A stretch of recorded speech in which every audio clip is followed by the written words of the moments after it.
Good morning. Woo! So welcome to our final session, and thank you so much for coming.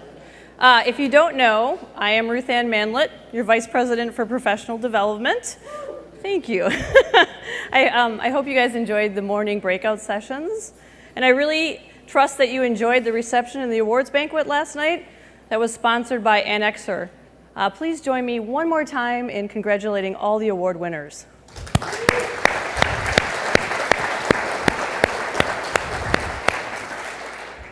So, since this is up here, the title of our session this morning is The Significant Seven with Jeremy Kingsley. Jeremy is a bestseller author and a leadership expert. You may have seen him on television or online.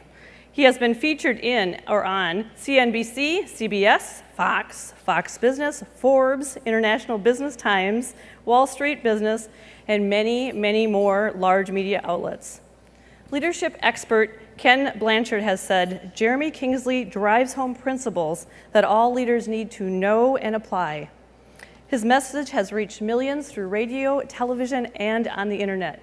He is a master storyteller, and he believes that inspired people produce results that people can change, grow, and fulfill their personal and professional goals. Please, let's give a warm welcome to Jeremy Kingsley.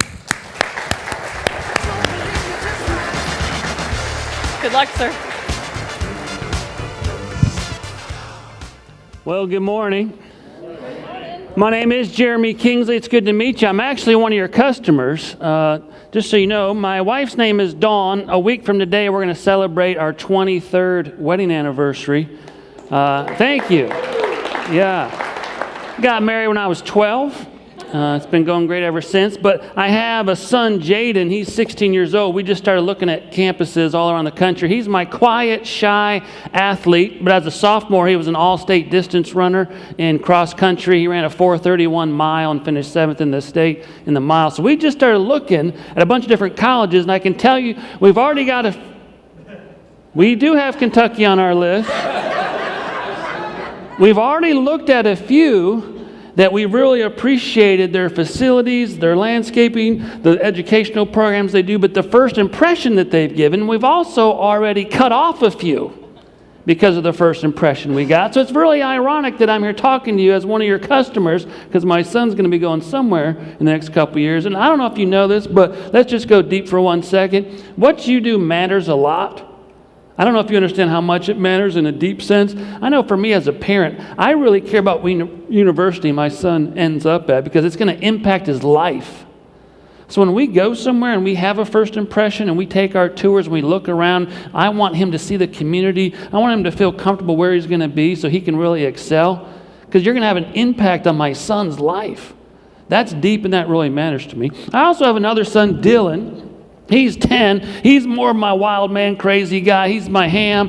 He is a great little boy. We also have a beautiful 2-year-old puppy dog named Cody, and he's part of our family as well. Well, I'll tell you a little bit about myself. I'm from originally Wisconsin. I was born in Wisconsin. I lived there till I was in 7th grade. Grew up in a really, really small town. I mean a small town. Like our doctor's office was called Joe's Hospital and Grill. I mean, it was small. Like our Motel 6 only slept 4. You know what I mean? I mean, it was really small. And I stayed there till 7th grade. Then we moved to Washington, D.C. Now, that was a culture shock. Go from a little tiny town in Wisconsin to Washington, D.C. Went through high school there. And then I moved to South Carolina to go to college. And that's when my wife and I got married, right after we graduated from college. Now, we were best friends for 7 years before we got married. Now, not dating regularly, just best friends. We dated in and out through that time. Matter of fact, we weren't even dating when I asked her to marry me. But don't worry, because it all worked out. It's all good. 23 years, I just told you. Give me a break. Come on. So, do you understand? So we got married. But like many couples, right off the bat, when we came out of the gun there, man, we had some struggles right away. And, she got a job as a secretary. I started speaking right off the bat. And I was speaking anywhere with anyone who would let me. I was going to elementary schools and high schools. I was going to prisons, homeless shelters. Of course, a lot of these groups couldn't pay, but I was just trying to practice and get out there. But at the end of the year, when I noticed that I had made less than $3,000 for the year, that wasn't really good. So my wife and I, we started kind of going into our savings, trying to pay some bills, and I started to notice as the savings started to dwindle, we were getting into some financial problems, so we had to start budgeting and starting to tighten things up, so we started cutting back. So we cut back on no new clothes. We started to cut back no new shoes. We started cutting back and going to the movies. I still haven't seen Happy Gilmore. I don't know. So we started cutting back, but then things got worse. We were going to make some of our bills, so we started cutting back on groceries. And there was a section, a little time, a week period where for about 5 or 6 days, we ate toast every night. I don't feel sorry for me because I love bread, okay? I love bread, always have, always will. I learned a lot from that circumstance that we went through. I learned a lot about people, and I learned a lot about principles. And that's part of where this talk comes from, the significant 7. You see, a person's principles has an effect on their own life and on the lives of the people around them, friends, neighbors, coworkers. And you know what's great about principles? They work every time. They work every time. The significant 7. People ask me, now, where did these 7 principles come from? Well, they come from my parents. They come from past teachers, professors, mentors I've had, successful men and women in business I've been able to talk to. And I've noticed when I would say, how did you learn this? Or how did you get so successful in this way? They kept mentioning things, and a lot of them, they matched. A lot of their answers matched, and I came up with these 7. So we're going to start off with the first one, which is passion. Passion. I like to define it as an excitement, love, or commitment. Excitement, love, or commitment. I know that many of you are probably passionate about food. Like, here's, for instance, sushi. Now, I don't know if you love sushi or not. I was sitting on the plane coming here from South Carolina yesterday, and the lady next to me said she was from San Francisco. She loves sushi. She'll drive, and her friends will go certain places just to get the best they can get because they love it. Now, that's not really me. I'm more this type of guy. I'm more like a burger. Just give me something like that. I appreciate that. But you ever notice something? Passion's kind of contagious sometimes. If you're passionate about something, sometimes the people around you can catch your passion. You have love for a certain burger, then all of a sudden they want to come and try it. But some people are really passionate about sports, right? You ever been around someone that's really passionate about sports? They love their team. Man, they've got the jersey. They got the flags that go on their car, man. They got the hats and everything. Kind of like this guy. Look at that guy. Now, remember I told you I was from Wisconsin? I'm not going to deny or confirm if I'm related to him because I might get in trouble, but passionate people about sports too. It's kind of interesting. But if you bring it over in the idea of the workforce, let me ask you a couple questions about passion. Do you have a love, an excitement, a commitment for the work you do? Do you have an excitement, love, and commitment for the customers that you might deal with? And do you have an excitement, love, and commitment for the people you work with? You know, there was a survey of over 7,000 U.S. workers, and it said this, that only 45% of workers say they're satisfied with their job. Only 20% said they were passionate about it. So Kevin and Jackie Feiberg, they did a study that said passion did 6 things. Let me share these with you. That passion does this. Number 1, it intensifies your focus. When you're passionate about something, you can focus on it. You're not easily distracted. You kind of focus in like a laser beam. Nothing can take your attention away from what you should be doing. It intensifies focus. Number 2, it enables creativity and innovation. It enables creativity and innovation. One thing that I love to do when I talk with different people is I like to brainstorm. I've got a meeting with the president of my alma mater coming up in about 2 weeks, and we're going to talk about vision and what we think the campus could look like. I'm pretty heavily involved in recruiting and bringing families to our campus. What do they see first? What do they experience first? What are they going to go home with that first impression? But it enables, passion enables creativity and brainstorming. Number 3, passion provides the drive to persevere. Passion provides the drive to persevere. When things get tough, if you're still passionate about what you're doing and the people you work with, it helps you, we call it stick-to-itiveness, to hang in there when things get tough, to persevere. Number 4, passion creates energy among the team. It creates energy among the team. Now, what would be the antonym of passion? I would say it's apathy, an apathetic person. So you ever been around someone like that? They don't care. They don't care about anything. They don't care about their job. They don't care about people. They don't care about food. I struggle being around that type of person, man. It just like brings everybody down. We don't want that. We want to create energy. Number 5, like I said earlier, it can be contagious. Sometimes you catch someone's passion. And the last one, number 6, it usually makes people stay at their job longer because they have a love and an excitement and commitment to what they do. What do you have an excitement, love, and commitment for? So number 1 is passion. The second principle is loyalty. What are you loyal to? Who are you loyal to? Like, if you don't know anything about me, I am loyal to Coca-Cola, okay? I love Coke. I like to have Coke at my meals. I'd rather have a horrible steak and a Coke than the greatest steak ever and some other drink that we won't mention. Do you understand? I like to have cherry Coke for dessert. I mean, we have a special place in my refrigerator at my house called the Red Zone just for Coke, right? Now, loyalty, it can be lacking among employers and employees. And both sides pay a price when this happens. If the employer just looks at his or her people as pawns that can be moved around, hired and fired at will, or manipulated, that doesn't do any good. They don't feel like they're appreciated. Right? For employees, if you don't act as a loyal person, if you're always talking about other opportunities, keeping your resume sharp, you're always talking about other programs or different places, that's not helping the boss either. Both sides can pay a price for that. I think loyalty, well, it does something. Have you ever heard this phrase, relational equity? It's kind of a new term, relational equity. The value of your relationships. How do you do that? Just like you have value in your home, how much value do you have in your relationships? Boss to employee, or maybe coworker to coworker, whatever it is. What are you doing to build value with people? What you do builds value with me, your customer, as I bring my children to look at campuses. But are you building it with people all the time? Loyalty. When I think of loyalty, I always think of family. I feel like, blood's thicker than water, right? It's about family. My family's real loyal to me. My dad, when I grew up, let me give you a little backdrop. My dad was in the military, okay? He was a high school principal and a basketball coach.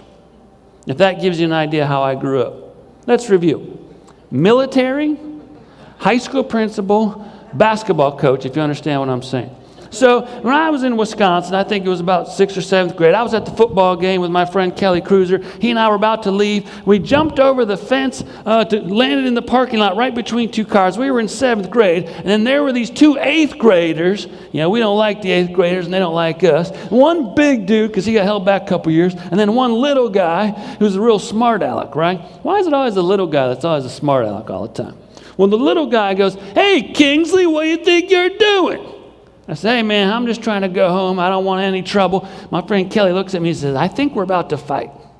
Now, I don't really want to fight. I've got 2 older brothers. I got into fights with them sometimes, but I really don't want to. But I look at Kelly and say, "Well, if we do, you take the big one."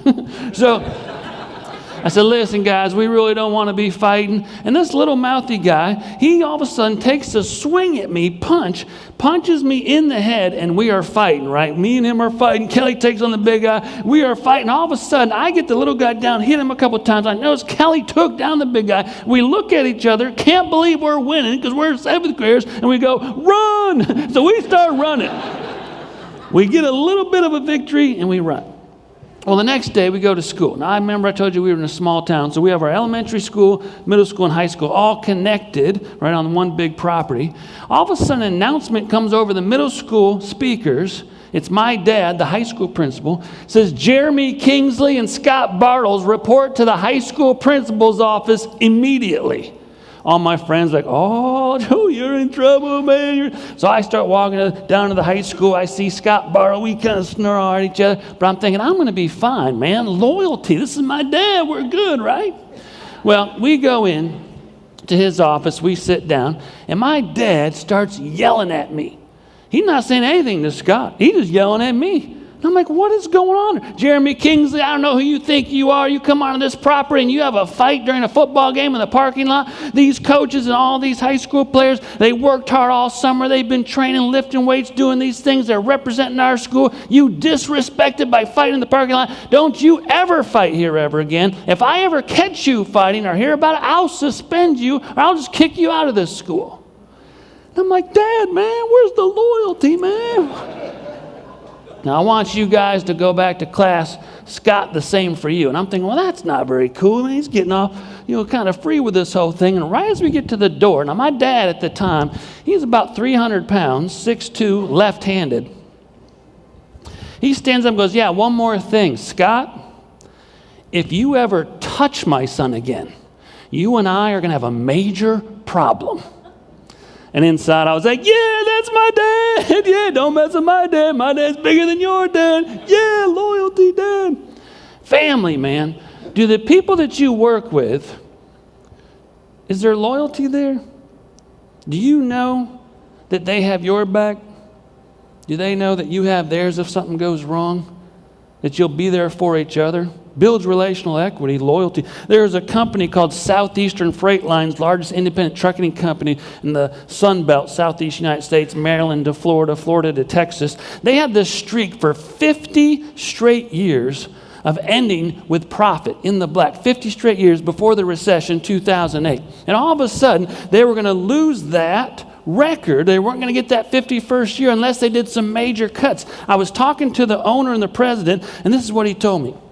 We came up with a plan to impose a 5% pay cut, stop the 401k match, and lay some people off. And we figured we could save $22 million if we did that. We lay some people off. We do a 5% pay cut for everyone else that's there. We stop 401k match. We'll come up with $22 million, keep the streak going so we can end in the black. But it's a father-son owned company, and they said, you know what, we're not going to do that.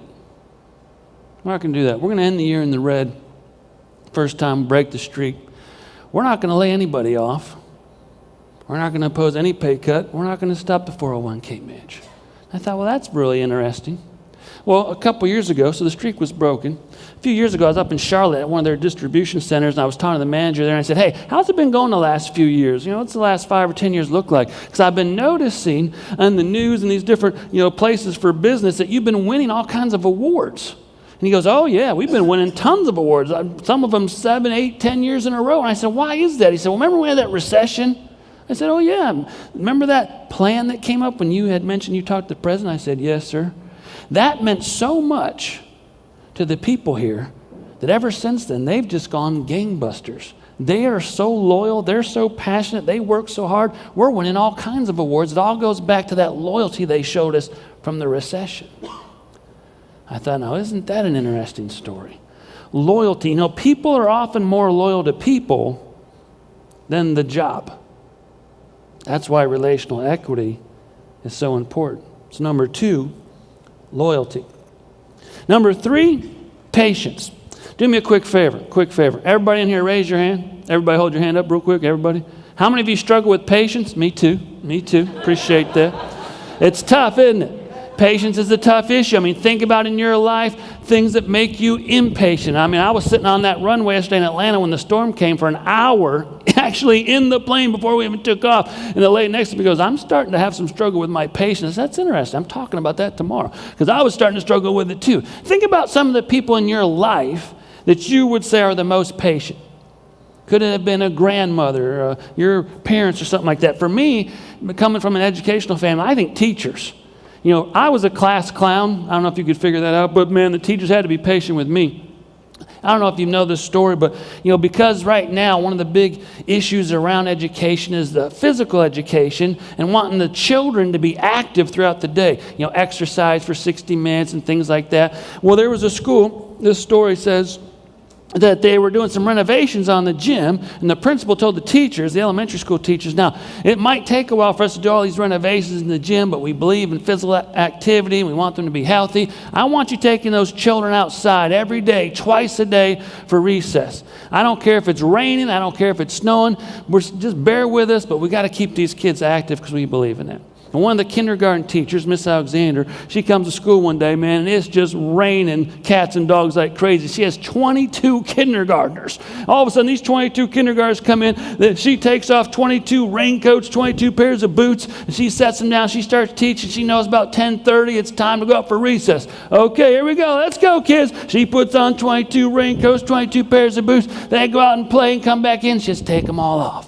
She teaches a little bit. They go for lunch. They come back. It's still raining at 2 o'clock. We got to do one more recess. Here we go. She puts on 22 raincoats, pairs of boots, comes in, takes them off. A little bit of teaching. Gets to about 3:15, time to go home.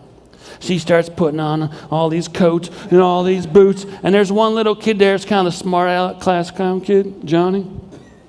Well, right when she puts on his raincoat and the boots, Johnny looks up and goes, Miss Alexander, these aren't my boots. She's about to freak out. And he smiles and he goes, they're my brothers. He let me borrow them today. She's about to pull her hair out, man, but patience. And the other kids watch because she's a patient teacher. I don't know if you ever noticed this. Your patience with other people have an effect on future interactions with other people. Think about that for a second. When you're around someone and they make a mistake, maybe you're one of the leaders and someone on your team makes a mistake, are you patient with them? Do you allow room for mistakes?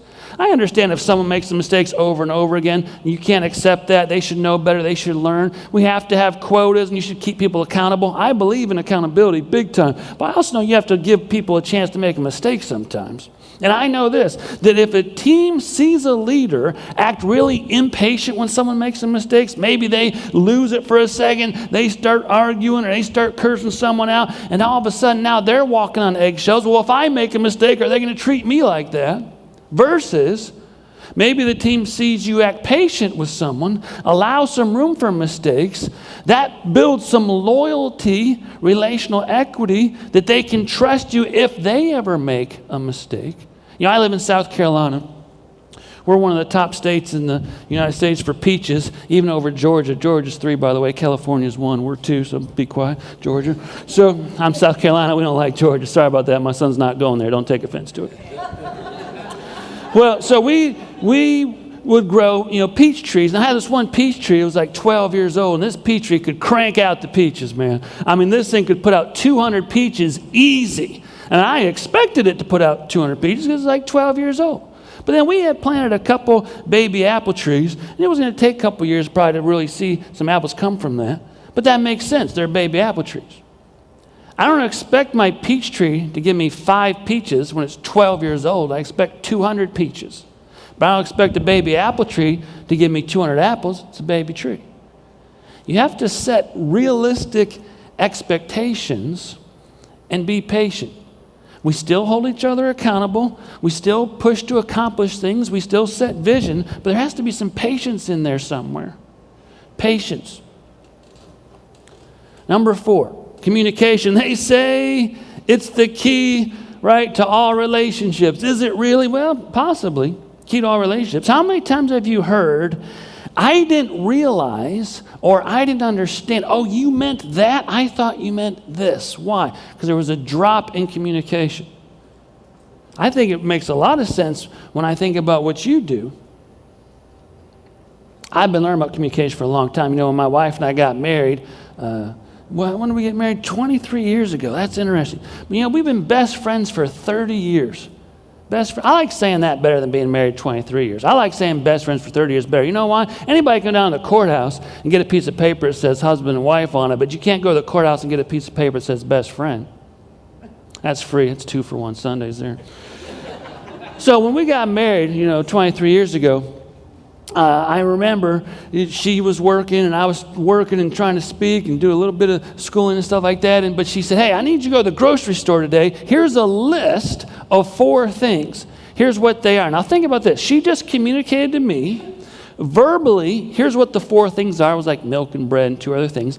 She also wrote it down. So another form of communication, verbal and written. Please go get these today while I'm at work. Now, I don't remember ever going to the grocery store by myself before that time. I grew up going with my mom all the time, stuff like that. But I don't ever remember going to myself to a grocery store until that time right there, which is interesting. You know, I just got married. I got my card. I'm going to the grocery store by myself. What's up, dog? Yeah. All right, let's do this. I look at the list. Now, here's what's kind of crazy. I didn't know, though. It's hard to get through the grocery store and really stick to the list. Right? It's hard to stick to it because there's so much stuff there that looks great. Like, for instance, cookies. I love cookies, and cookies weren't on the list. My mom, right, she's old school, you know, she's coming up on 80, one of the greatest cooks. She grew up in Illinois, makes everything homemade. She makes homemade oatmeal raisin, oatmeal chocolate chip. I even like the store-bought cookies, like the possibly illegal, chemically induced store cookies, like Oreos, Nutter Butter, stuff like that. So I start putting some of that into the cart, and then I go down the ice cream aisle. Now, I read a stat that 93% of American homes at this point right now have ice cream in their freezer. That's an interesting stat. 93 out of every 100, ice cream. Well, and then it said on there, buy one, get one free. You got to do that. That's good stewardship. I'm on a budget, but that makes sense, right? So I'm putting ice cream in there. So I get to the checkout counter. I'm really only supposed to have 4 beeps. You know when they beep everything? There should be 4 because that's what the list said. That's what she communicated to me verbally. I got like 50 beeps, man. I got so much stuff, chips and ice cream. So I get home. And I'm like, now I'm going to have to communicate back to her when she gets home, and we'll see how this works. I think she might ask me question number 1. If she asks question number 1, I'm okay. She might ask me question number 2. If she asks question number 2, I'm okay. But if she asks question number 3, might get in trouble. So I come home, I put everything away, everything looks good in our little 1-bedroom, apartment, everything. She comes back and goes, hey, Jeremy, did you go to the store today? That was question number 1. Yes, I did. That's not a lie. Yes, I did go to the store. Then she asked question number 2, and she's communicating clearly. Did you get everything on the list? Yes, I did. Yes, I did. That's not a lie. But then she asked question number 3. Where's the receipt? Now, I believe that in relationships there should be honesty and openness, things like that. You should always tell the truth. I looked at her dead back in the eye, and I said, you're pretty. You are an attractive lady. I'm so glad you're my wife. And I haven't been in the grocery store by myself since 1994. But you understand, so there was this communication thing that we were learning about and some trust within it. But here's 4 things I want you to remember about communication. Since I'm within this profession, these do kind of mean a lot to me because they make things run smooth and professional. Number 1, don't assume. Don't assume that people always understand. Don't take the easy road and just assume that they always know the details or all the things that you've said. Don't assume, make sure. Number 2, which goes with it, include all details. Details. Details make things sharp. Details make things professional. Do you understand when I'm traveling to all these campuses with my son, what we're looking at? We're looking at every educational building. We're looking at every gymnasium. We're looking at every track. I want to see what the grass looks like. I want to see what the track looks like. I'm looking at all the landscaping. We're going into the student unions and checking what does that look like, how things look. And does he feel comfortable there? And are things taken care of? My 16-year-old catches things that look like they're out of place. He's a detailed guy. Think about that. Always include the details. Number 3, repetition can be your friend. Repetition can be your friend. I had to learn that because I've been speaking about 20 years. I have a board of directors, and Heather Matthews is a prominent woman on my board. She said, Jeremy, have you called back a couple of those CEOs about some of these events that might be coming up? I said, no, I don't really want to bug them. They're high-level, people, and I don't want to sound like I'm, a little kid, and I'm keep tugging on their coat. Would you let me speak or anything like that? She said, Jeremy, that's the wrong idea. That's not even the right mindset. I said, what do you mean? Because I don't want to come across like I'm bothering them. She said, you know how busy CEOs are? They're very busy. They would appreciate it if you circled back around maybe every 2 weeks or 3 weeks Because they're so busy, they might see an email or catch a voicemail or something, push it to the side because they really can't push it above other things that are really important that day. Not because they're trying to not tell you that you're important. It's just based on things they have to get done that day. And you wouldn't believe how many times a group has told, the group that I work with, thanks for reaching back around. We weren't trying to push you away or not tell you that you're important. We just weren't thinking about it. But the fact that you called back got us back on track with you. So repetition can be your friend. And the last one, number 4, give people a chance to ask questions. Give people a chance to ask questions. So you have an assignment, you have a job, there's something that needs to be done. You talk to your team. Here's what we want to accomplish today. Does anyone have any questions about what needs to be done, how it needs to be done, when it needs to be done? Please ask me if you don't understand, because I want us to be on the same page. And it will be a better stewardship of our time if we have it all settled now and we can really get cruising versus I have to come and then we have to stop, re-talk through things if we didn't have all the details and I didn't give you a chance to ask questions. Always give people a chance to ask questions. Communication, key. Number 5 throws people off a little bit about some of these principles that make people successful, but it's humility.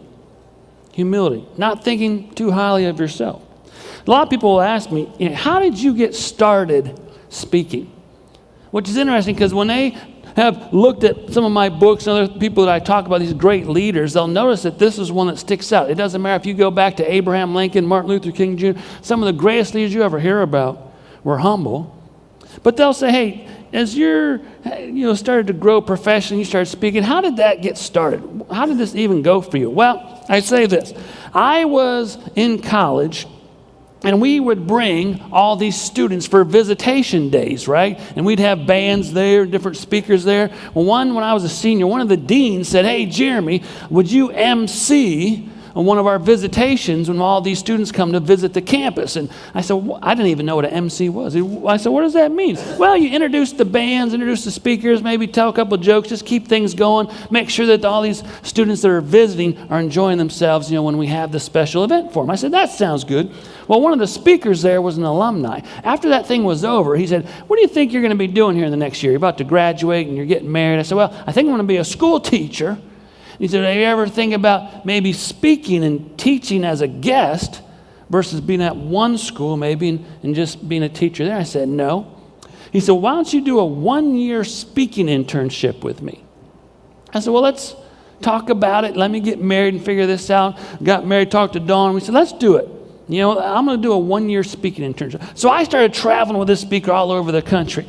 And it was very interesting. Every time we would go somewhere, we'd show up and he'd say, hey, Jeremy, do me a favor. See some of these guys that are setting up the chairs? Go help those people set up the chairs there so you can just, be involved a little bit. I'm like, okay. So I'll go start setting up some chairs and putting up some things. And we'd go somewhere else and it'd be one of those kind of luncheon type deals. And he'd say, hey, Jeremy, we're all done. These people are leaving. Help some of these people clear the tables and help some of the staff. Take the plates and the glasses and the coffee cups and say, okay, Adrian, I'll go do that. I took some stuff off. This guy's having me do all this work. I'm vacuuming. I'm doing this crazy stuff. Well, about halfway into it, I don't know, maybe 5 or 6 months into it, we're flying back from Ohio. He looks at me on the plane and he goes, hey, Jeremy, how do you feel about the speaking internship so far? I lie right to his face. I just lied right. I love it, man. This is really good. I'm really enjoying this. And he starts laughing. He's like, come on, man. I know you're not telling the truth. Tell the truth. How do you really feel about the speaking internship so far? I said, well, I got to tell you, man, I'm a little bit frustrated because, I've been traveling with you here for like 6 months. I've been setting up chairs, clearing tables, and vacuuming. I haven't even spoken one time at this speaking internship. Then he looked at me and said, you see, when we started this thing, I already knew you could speak. I didn't know if you could serve.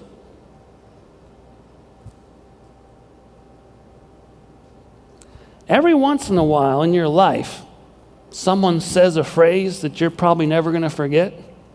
That was one of them for me. I already knew you could speak. I didn't know if you could serve. Then he went on to explain to me, he said, do you understand what speakers do? Your job is to serve the host that brings you in. You're going to give them information. Maybe you're going to give them entertainment. Maybe you're going to give them stories. You're going to give them principles. Whatever it is, you're going to give these things because you're serving them to help that group. You're helping that group. If you can't pick up a chair, then you have no business being on the stage. And that's what he taught me in 1995, 22 years ago. It's interesting, isn't it? Don't get me wrong. I want you to be confident in your abilities. There are certain skill sets that you have. There are certain things that you're gifted at. You should be confident in that. But you need to be confident in your abilities, but humble in your attitude. You ever heard the phrase, the CEO doesn't want your autograph? The CEO doesn't want your autograph? When I talk to a lot of leadership groups about this, and I'll tell, the CEOs and the different people in the upper management, I'll say, here's rule number one. You have to brag. 100%, absolute, no questions asked. You have to brag about someone else. That's the rule. You brag about yourself, that's called ego. You brag about someone else, that's called encouragement. You start encouraging people, and you know what happens? You're building relational equity. When you start to see the value in your relationships, you brag about someone else and you're encouraging your teammates, that builds strong teams. You don't brag about yourself, brag about someone else. That's the encouragement. Overconfidence often leads to defeat. Overconfidence often leads to defeat. On a freezing cold night in 1776, George Washington brought his tattered army across the Delaware. Troops barely hanging on, decimated from earlier battles. Some of their boots had been worn out so much now they were putting rags around their feet. But the problem was, as their feet started to crack open and bleed, it was easy for their enemies to track them in the snow. He was setting up a surprise attack, right, on the Hessian army that was holding Trenton, New Jersey. Well, the Hessian leader, the captain, Colonel Johann Rall, very arrogant guy, full of confidence. They were having a Christmas party, and to him, it was inconceivable that Washington and this petty little group of troops would even dare attack him, especially on Christmas. Well, about midnight, there was a local farmer, a British sympathizer, that went to the Christmas party and said, I have a note. Please give this immediately to Colonel Rall. The soldier took the note, walked over to Colonel Rall, who was in the middle of a card game, and said, Sir, I have a note from you from a local farmer. The colonel's really upset. Don't bother in the middle of my party. I'm in the middle of this card game. Puts the note in his pocket, unread. Early the next morning, in the freezing sleet, Washington and his battered troops come, some of them not even able to use gunpowder because it was so damp, and had to charge with bayonet and use their weapons as clubs, took over 900 Hessians. Colonel Rall was actually wounded in that battle. As a doctor came to address his wound on his leg, he cut part of the pants open and the note fell out that had been unread. The note was a warning of Washington's approach. If he would have read the note, Washington would have been his prisoner. But overconfidence often leads to defeat. Confident in your ability, humble in your attitude. That's why number 5 is humility. Let's see. Number 6, going the extra mile. Don't you love it when you see it? Don't you love that when someone goes above and beyond? Something's not quite done, and that person was kind of overseeing that, and all of a sudden 2 people say, hey, we can come over and help you. What can we do? How can we serve you? Let's get this thing done. Oh, you don't have to. It's okay, but we're going to jump in. And all of a sudden the team's succeeding because people went above and beyond. I love it when I see it. Recently, I was eating at a Cracker Barrel, and the lady came over for lunch there, and she said, well, what would you like to drink? I said, I'd like to have a Coke with a lot of ice, please. She came back with an extra large cup of Coke filled to the top, another extra large glass full of ice to the top. 2 separate ones, one full of Coke, one full of ice. I looked at her and I said, you're going to get a huge tip today. A huge tip. I'm in the Coke Mafia. Do you know what that means? I mean, this is awesome, right? I love it. Every once in a while, I get to see a team or a person or a group that helps each other in a way that's above and beyond the norm. I experienced it a little bit even working with you and Suzanne and the group here that have helped me with some of the travel back and forth from the airport and the little extra treats and things like that in my hotel room. I noticed that. And I'm going to tell people about it because it matters. It helps me be a better speaker and a communicator. Well, sometimes I come across interesting stories, and I want to tell you one that a guy wrote. It's a true story where he went above and beyond, and he wrote this in his own words, so I'm going to read it. Well, actually, I'm just going to tell it from his voice. A story about going the extra mile. 20 years ago, I drove a cab for a living. One man, one car. My friends, they kind of called me an entrepreneur. I didn't really feel like that. I just enjoyed driving around and meeting different people. One day I got a phone call for an early morning pickup, very early, 2:30 in the morning. Now, a lot of drivers, they wouldn't even accept a call like that. Sometimes it could be dangerous, but I drove up to the address. It was really dark, but there was one small light in a ground floor apartment I noticed. Now, some drivers, they might honk once or twice and leave. I didn't sense any danger, and I've seen too many people that rely on taxis as their only mode of transportation. So I walked up and knocked on the door, and I heard this soft voice say, "Just a minute." I thought I could hear something being drug across the floor, and all of a sudden the door opened, and here stood an 80-year-old woman in a plain print dress, a little box hat with a flower on the top. Next to her was a small green nylon suitcase. She said, "Could you please take my suitcase out to the trunk for me?" I said, "Yes, ma'am," and I grabbed the suitcase, went down, put it in the trunk. I said, "I'll come back and help you down." As I walked back up and walked in to have her grab my arm, I kind of looked around and I noticed that there were sheets kind of covering all the furniture. There were no pictures on the wall or clocks, no utensils or anything out in the kitchen, just a few boxes of some knickknacks on the floor. As we closed the door and she held my arm, we walked down to the cab and she said, "Thank you for helping me. You're a really good man." I said, "I don't know about that. I just try to treat my customers the way I'd like my own mother to be treated." Once I got her settled and got into the driver's seat, she handed me the address and said, "Could we please go through downtown?" Well, I looked at the address and I said, "Well, that's not the fastest way. That's not the fastest way." She said, "Well, that's okay. I'm not in a hurry. I'm on my way to a hospice. I don't have any family left, and the doctors told me I don't have a long time." As I looked in the rear view mirror, I could tell her eyes were starting to glisten, and I quietly leaned over and turned off the meter. And I said, "What route would you like me to take?"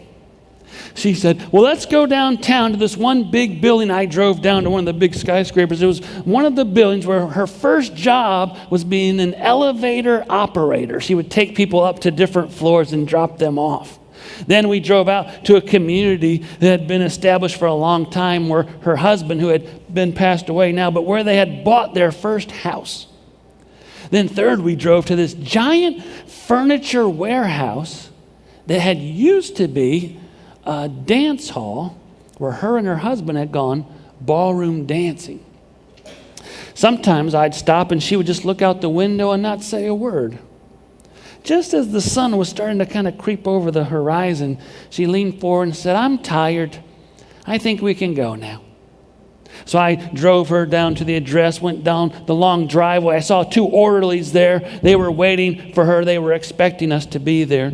They helped her out of the car and into a wheelchair. I went around back and grabbed her suitcase out of the trunk. As I walked over to her, she started reaching into her purse and said, "Well, how much do I owe you?"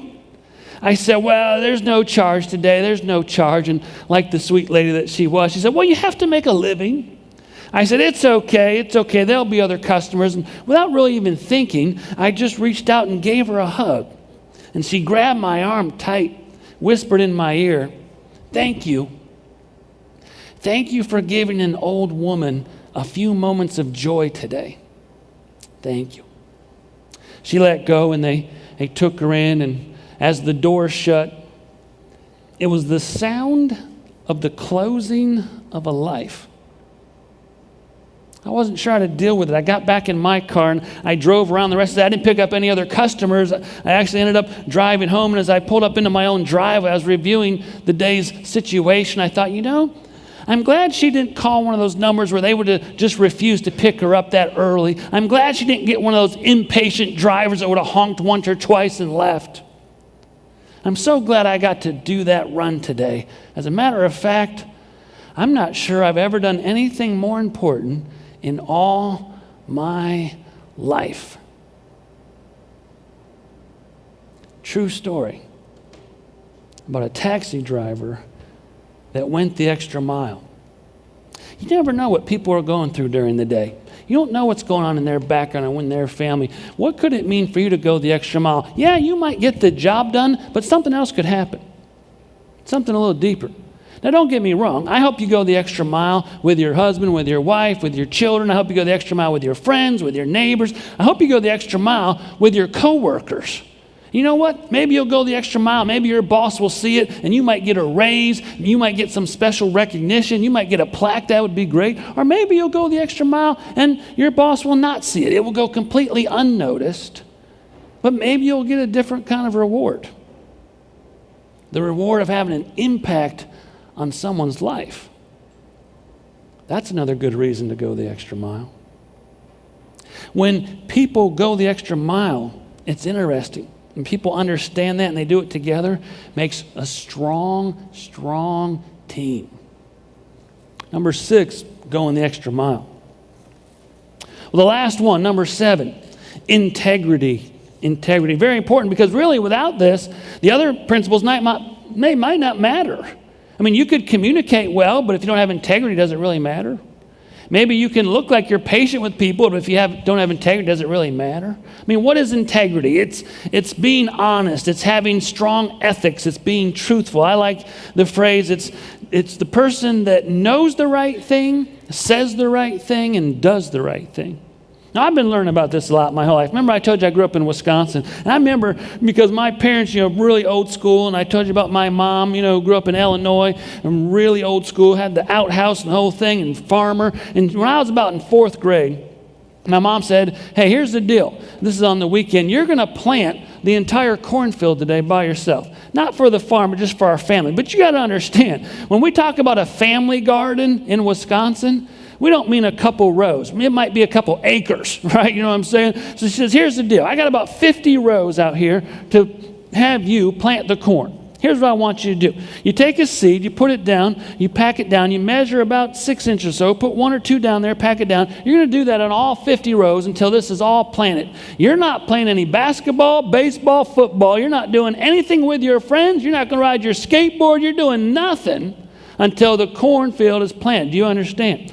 Yes, ma'am. So I take the corn, she leaves. I start packing it down, go about 6 inches, another 1 or 2, pack it down, put the dirt down, and I start going, this is going to take forever. Now, I'm in 4th grade or whatever, so I'm 9 or 10 years old. And I said, you know what? I'm not doing this. I went over to this big old thing of corn seed. I dumped all the corn seed on the ground. I start spreading that stuff around. I'm pushing dirt over all that thing, trying to cover this up. But then I had to go through the other 48 or 49 rows and pack all that stuff down, which is funny because by the time I did that, I could have planted it the right way. But I was in 4th grade, so I don't know.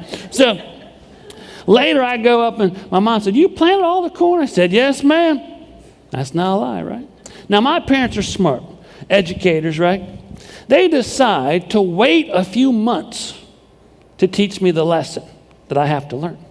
They wait for 2 or 3 months.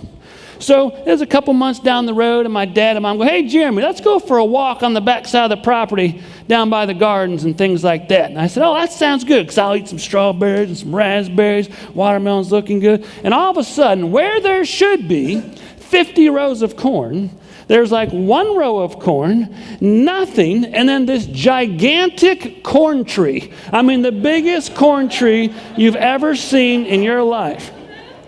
And my dad goes, what is that? What in the world is that? I said, well, Dad, that's a corn tree. It's, you're like Jack and the Beanstalks, like Jeremy and the Cornstalk or something. I don't know. So we went back up to the house, and I know people don't really do this as much anymore, but my dad had a little talk to me with his friend, the Belt. And then he said, I want you to understand something. When your mom way back asked you if you planted the corn, did you plant the corn? Yes. Was that a lie? Well, maybe not. But it's not integrity. You did plan it, but you know you didn't plan it properly. So you wanted to teach me about integrity. When we moved to Washington, D.C., and I got my first real job in Washington, D.C., working at Domino's Pizza, I was a pizza maker. I wasn't driving. I was only 16 years old, but I was in there. And, man, you can think Washington, D.C., how busy and crazy it is when people start calling for pizza and everything. So I made my first mistake, right? So Miss Tammy was the manager. I went over and said, Miss Tammy, I made a mistake. This pizza was supposed to be pepperoni and sausage. I only put pepperoni on. I don't know what to do. I think I might get fired. I'm sorry. She goes, Jeremy, it's okay, man. People make mistakes sometimes. Remember the patience thing? It's okay. I said, well, what should I do? She said, well, let's take this pizza. We're going to put it over here on this back table. Make the correct pizza right away. We'll get it out there as soon as we can. I said, what are we going to do with that old one? She said, well, we're going to make that a crew pie. I said, a crew pie? What's that? Well, that's for the crew that's working. We'll just let people eat that. I looked at my buddy, and he looked at me, and we both had that same idea. A crew pie.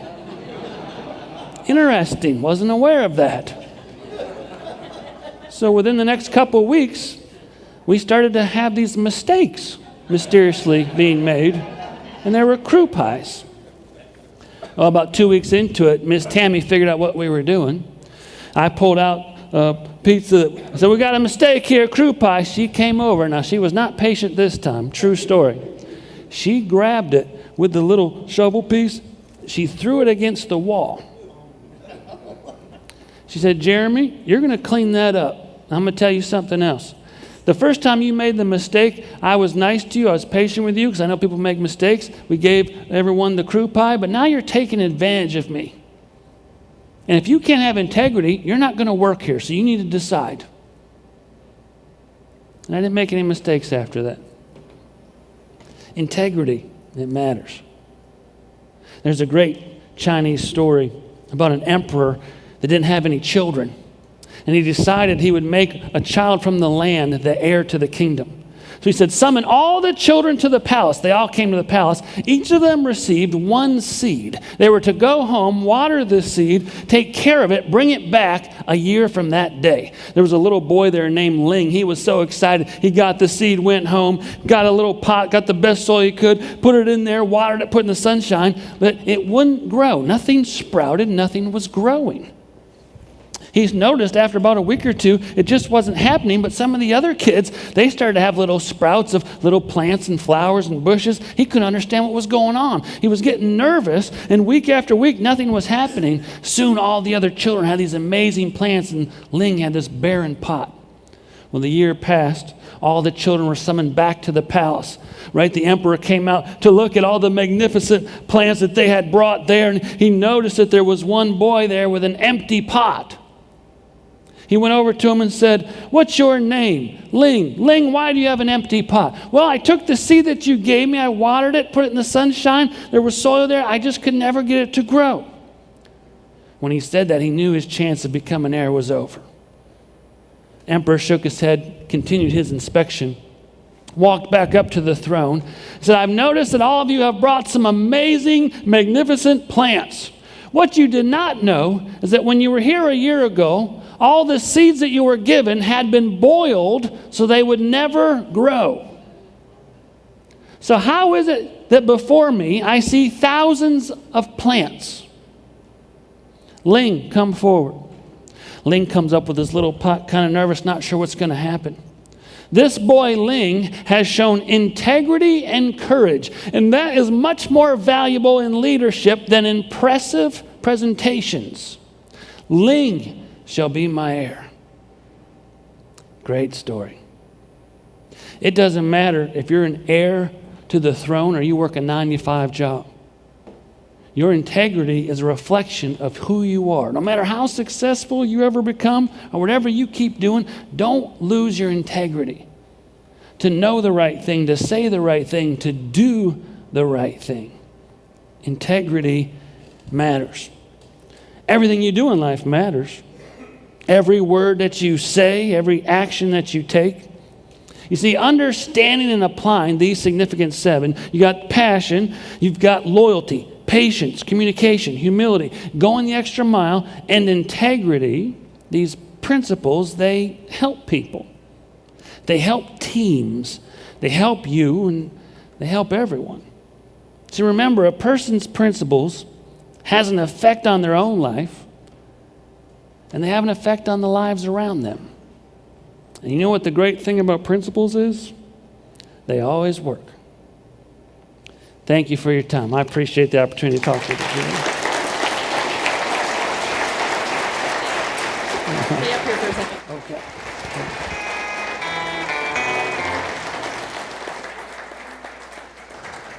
So I asked Jeremy to stay up here because hopefully I'll do this without crying, but I need to let you know that that was one of the most inspirational, emotional sessions I've ever seen. So I just really wanted to say it's really hard to get us to feel because we're facilities folks, and I saw some tears. So please, let's give him a round of applause. Thank you so much. Appreciate it. Thank you.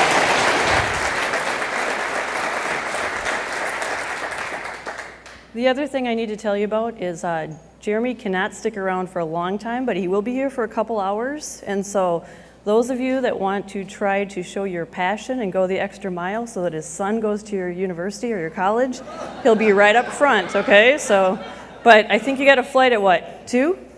So you better make it quick. Mary, you want to come up front? All right. So it truly has been an amazing week. We as facility leaders have had the opportunity to come together to network, to reward individuals, and also to talk about our challenges. I thank you for all of your participation and your involvement. Next year, I have the honor of telling you where we will be. So as we prepare to travel home, here's where we're going to be next year. It's first coined the City of Magnificent Intentions by Charles Dickinson. Washington, D.C. will be the host for APPA 2018. On August 3rd through the 5th at the Marriott Marquis. I believe that we have a short film that highlights the many exciting things you'll see and do in Washington, D.C.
So with that, thank you again for this week. Let's continue to engage, to share, to transform, to make our institutions even greater. Thank you for being here. Thanks for putting up with me. I hope to see you guys next year in Washington, D.C. Safe travels, everyone. Thank you.